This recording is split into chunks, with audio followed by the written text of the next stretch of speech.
Hey everybody, thanks for joining me. Today what I want to run through is a workload firewalling demo. And we're going to use Cisco Tetration to do that. My name is Josh Burcham. And the critical thing about this demo and what Tetration allows us to do is figure out what the application security policy should be for these workloads and basically being able to configure the firewalling and enforce those rules. So every single customer has their own ball of spaghetti running inside their cloud or inside their data center that needs to be unwound. And so when we talk about firewalls from workloads, we're really talking about understanding what's happening with those applications and being able to enforce policy on those applications. So if we look over here at the right-hand side, we'll see various stacks, and maybe each one of these blue boxes represents a server or a workload or a host in your environment. And they may be running, and in fact, it probably represents several. And in fact, we're running an application stack on top of those, on top of that hardware. And so these could be virtual machines running in the cloud or whatever, but we want to secure communications both with inside this application maybe and in between those applications. And that's what when we talk about firewalls for workloads, it's kind of this defense in depth strategy that we were focusing on really east-west traffic inside the cloud. And when we're in this environment, we have that, ball of yarn or bowl of spaghetti that we need to untangle. Scale is a big deal, right? So there's a ton of intercommunications that happen within an application and between applications inside an environment. That policy needs to be automated and dynamic, and we need to be able to meet those. That discovery of that policy and automating that policy really does are requirements in order to make this happen. Over in the left is more the traditional conversation around firewalling, maybe between those, between that data center out to the internet or between our users coming into an application. We're going to have more of a traditional firewall set up that handles a fraction of the traffic that actually bounces around our internal environment. And there may be some additional features that we want, like intrusion prevention or URL filtering. I'm not demoing that, right? What I'm focusing on today, and most customers already have that, and it's implemented. What most customers don't have is a way to, once this one server gets compromised, how do we prevent that server from scanning everything else in the environment, pivoting to a new server, infecting that, and all of a sudden you got ransomware on a database, or you have your PII being exfiltrated out to the rest of the world. So policy discovery is a big part of that, and it's going to be a challenge when we start talking about a new firewall. So what Cisco Tetration brings to the table is this ability to do automatic policy discovery as part of the ongoing lifecycle, right? We want to discover that policy, we want to test that policy, we want to simulate that policy, we want to push that out to the firewalls, we want to manipulate it if we need to, we want to log what's going on. And that's really based on the fact that we see the behavior of the workload. We know the packets going in and out of the interface. We're able to identify those workloads, understand the packets or the network flows, but also the processes, and then group those together and create policy, and then validate and simulate that policy. So that's what we'll walk through in this demonstration. So I call the demonstration operationalizing microsegmentation. Every customer has some way of collecting money from their customers. So in my lab environment, I have an invoicing app running, kind of simulating this idea of we need to have customer information here, we need to have product information here, we need to have billing information and collect payments from our customers, kind of critical infrastructure and some critical data that we want to protect and maybe implement a microsegmentation or a zero trust policy around. So that's what we're going to focus on. So here we are, we're logging into the lab environment. So I'm going to log into the SIWAP invoicing application. And as I log into the SIWAP invoicing app, I can start going through here and looking at the invoices, recurring information, customer information. And this is the scenario where the CIO or CISO said, hey, there's some critical data here. We need to lock it down. So what I'm going to do is before I lock it down is I'm going to go ahead and I have a front end for Nmap scanner, and I'm going to go ahead and run a scan against my billing application sitting in my Austin, Texas lab. And I'm just going to run a quick scan plus, as far as the Nmap. And I'll go ahead and get scan. And basically just to kind of illustrate that, hey, once you compromise a single host within my user environment or within my data center, you pretty much have access to everything else. So this particular host that I'm running the Nmap scan on shouldn't have any access at all to the SciWap app. There's no reason for them to have access. But if I look at it just for doing that scan, and there's several services that were discovered: SSH, HTTP, HTTP proxy, MySQL. So I can just pick one of these and I just see IP addresses. So just like the hacker, I don't necessarily know what that IP address is, but I can look at it and see, oh, it's running OpenSSH 7.4, it's running Nginx 1.16, or it's running HA proxy. And this is enough information now to go back and start looking at, well, what vulnerabilities are in OpenSSH 7.4 or in Nginx? Or kind of similar thing I might look at, see what this yellow one is. Okay, so this one's also running OpenSSH 7.4, but it's also running MySQL 5.5.5. So what vulnerabilities might be associated with MySQL? So this is a pretty flat environment, very typical of what we see running in the cloud, very typical of what we see running in customers' data center. So now I'm going to pivot over to Tetration. So when you first log into Cisco Tetration, so this is our workload protection platform, you typically dumped into a dashboard. In this case, I'm specifically looking at the dashboard for my billing application. So that's the SciWap billing application that we're just looking at. And I've installed Tetration agents on it several weeks ago now, months ago now, installed these agents, and I'm getting an overall score of B. And so that's taken from that agent running on there. I'm getting information about vulnerabilities, I'm getting information about malware or bad hashes. Getting information about attack surface in terms of, we got processes opening up ports, ready to, in a listening state kind of scenario, forensics, anomalous behavior on the network. And then over here, I have this NA, which is my segmentation compliance score. So this is kind of the first use case we see customers going after with Tetration. So we've already painted that scenario. I have the SciWap billing application that's very flat.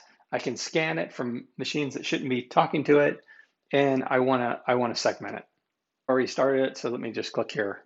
We're going to segmentation. We're going to start a new segmentation workspace. I'm going to call it billing, and I'm basically going to choose my billing zone to run this.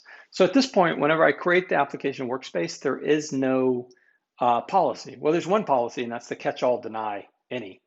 So if we don't have an allow rule here for this, we're going to hit up against the catch-all. I click on default policies. There is this automatically discover policies option. I'm going to choose a set of time. So I'll choose like the end of last week, for example, and I'm going to choose a relatively short amount of time. So, I'm going to choose August 19th to August 22nd.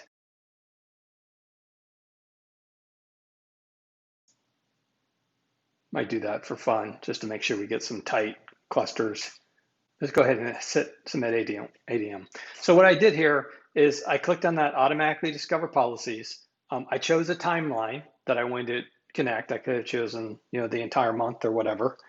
And also the member workloads as far as billing is I'm capturing all the processes and flows in and out of these 8 servers. So that's kind of what I'm analyzing to see how they talk and who they're talking to.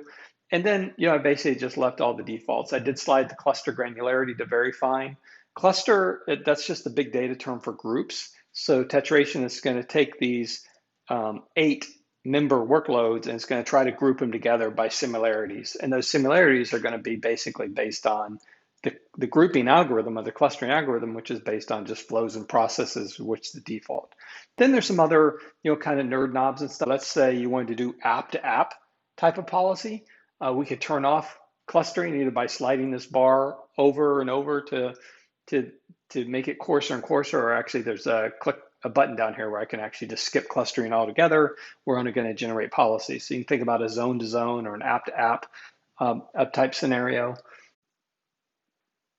So through the magic of video, we can go ahead and speed this process up. As it gets to 100%, the conversations and the clusters and the policies, those are all basically zero, or we have the one policy right now, which is the default deny all. So we have results available. I'm going to click that, pay attention to these numbers, right? So as soon as I click that, we come back and we say we have 44 conversations. So think source IP address, destination IP address, protocol, and destination port or service port. And then we have 4 clusters and 18 policies. And if we look down here at the bottom, we're comparing the version 0 policies to the version 1 policies. So now we're basically running version 1, and all these, everything in green at the bottom is basically what's been added. But you can see it's basically the first one, priority 100. It's an allow. FE stands for front end, so allow the front end proxy to talk to the app servers over port 8081, for example. Similar with clusters. So in this case, we have 4 clusters that were added. So green is 4 for added. We don't have any deleted. So once again, we're comparing the base and the base version of 0 with the current version of 1. And we can look at these app servers. Basically, there's these 3 IP addresses that have these 3 names: app server 18-19, app server 18-24, app server 18-30. So those 3 app servers are seeing the same flows in and out and have similar processes running on them. It's kind of the same thing with databases, right? So I have 3 databases that are listed here. Those 3 databases are grouped together because they have similar processes and flows. And then I have a BE, which is backend proxy, and FE, which I already mentioned was front-end proxy. So FE is sitting in front of the app server, and backend is sitting in front of the database server. So the way we would look at that is go into policies. And so now we have 18 policies. So we have 17 default policies and then the catch-all deny.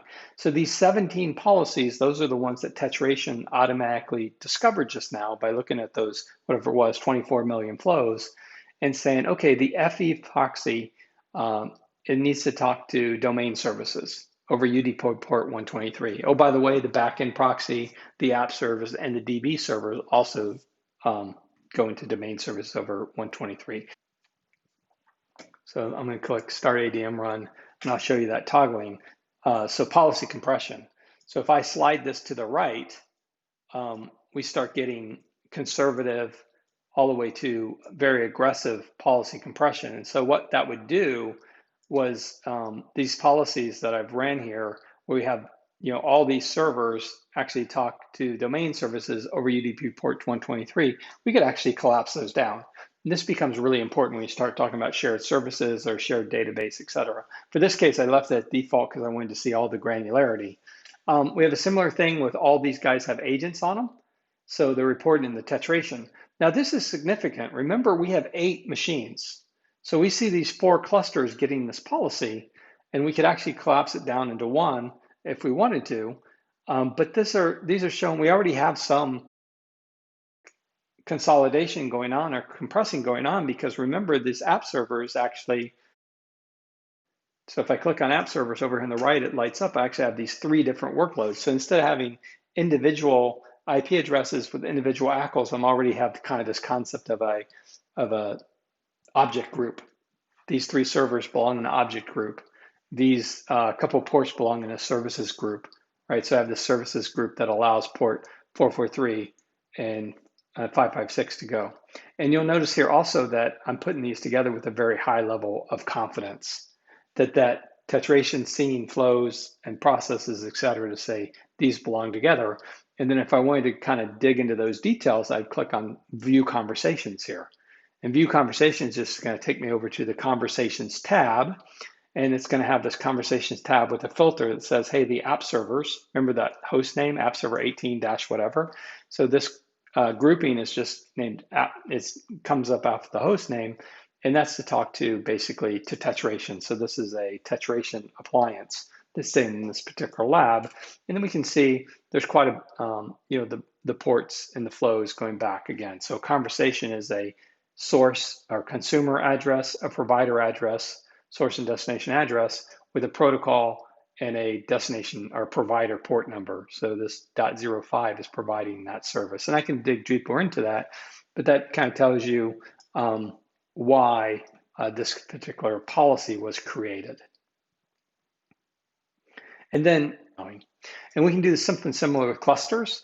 By the way, I didn't put a description on here. So we'll just add a description in here, of what we're actually doing here. So ultimately, we're trying to do policy discovery enforcement for this particular billing app. And so the other thing that I could do here is you'll notice that these three workloads, and this is the reason why I clicked on this tab, were grouped together with a very high level of confidence. So very much like our policy was grouped together with a high level of confidence. That the other thing that I could do if I don't like this app name, I could certainly change it.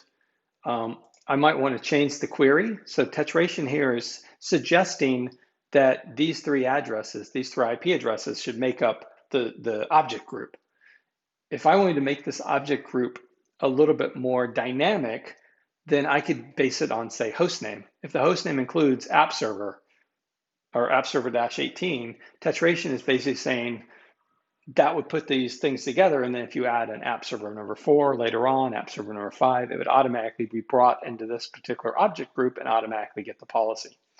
Also, and I'm getting that directly from the host name, from the agent on the server.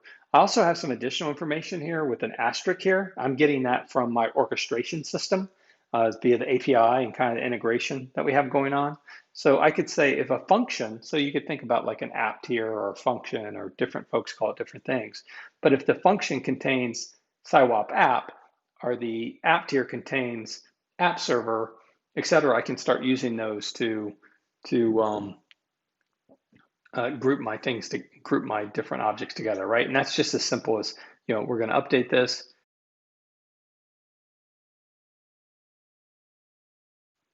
Same thing here. I might go in, I look at this database cluster, and they'll all have similar names, database server. I could edit that cluster as well.